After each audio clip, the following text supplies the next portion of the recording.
An Auburn University study says every single regulator destroys 158 jobs. With 288,000 federal regulators, the shock is why we still have any jobs at all. So a lot of the excitement about the Department of Government Efficiency, DOGE, focuses on the dollars saved, but more important is all the things the federal government destroys with those dollars. Specifically, the millions of jobs destroyed by the two scariest words in the English language, federal regulators. A few weeks ago, I mentioned how DOGE under Elon and Vivek were taking aim at the regulatory mothership, which strangles the American economy and fuels the totalitarian administrative state, which you may remember from COVID. A mothership that is oddly enough unconstitutional according to a pair of recent Supreme Court decisions, Loper Bright and West Virginia v. EPA. Now, I asserted this could unleash the economy like nothing we've seen in the past century, and the reason is because it's hard to overstate just how destructive regulations are. A 2017 study by the Phoenix Center and Auburn University found that every single full-time regulator destroys 158 jobs, translating GDP adjusted, that comes to $16.5 million of economic output destroyed for every single regulator. This is made of jobs and businesses that were never started, were stunted by strangling regulations, which are incidentally bought by big corporations specifically to strangle small competitors, and mom and pops chased into bankruptcy as collateral damage to new regulations. Say a diner forced to spend $30,000 on a green exhaust fan.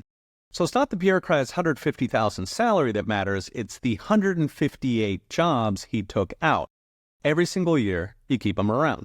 In fact, you could fire him, keep paying him for life, and still put 100 families in the middle class. Now, as in recent videos, I mentioned research saying $1 in taxes destroys $3 in GDP. A regulator blows that out of the water. Each dollar in regulator salary destroys $112 in output. Given there's roughly 288,000 full-time federal employees involved in regulatory activities, that implies an annual cost of regulation round about $5 trillion, which is about 1/5 of our entire economy. This means DOGE slashing tens of thousands of regulations could spark mourning in America, even if we keep every last one of them on the payroll for life. So what specifically to cut? The worst three regulatory offenders are the EPA, which preys especially on small business, securities regulations like Dodd-Frank and Sarbanes-Oxley, which have all but closed public markets to startups, and shelter banks and insurers from competition, and labor regulations, namely FLRA and LRB, and alphabet soup including Obamacare mandates and occupational licensing. Those lock small businesses and small entrepreneurs out, and they raise the cost of hiring to the point companies downsize or move to China to survive. Of course, these are just the start.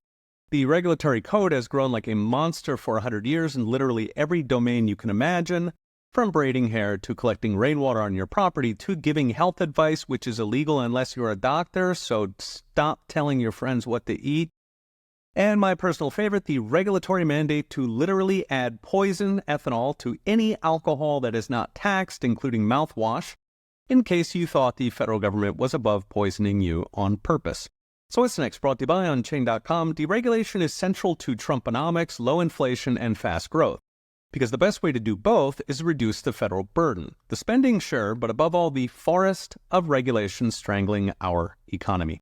Read the rest with charts and all the gory details at ProfSaintAnge.com. Okay, we'll be watching. See you next time.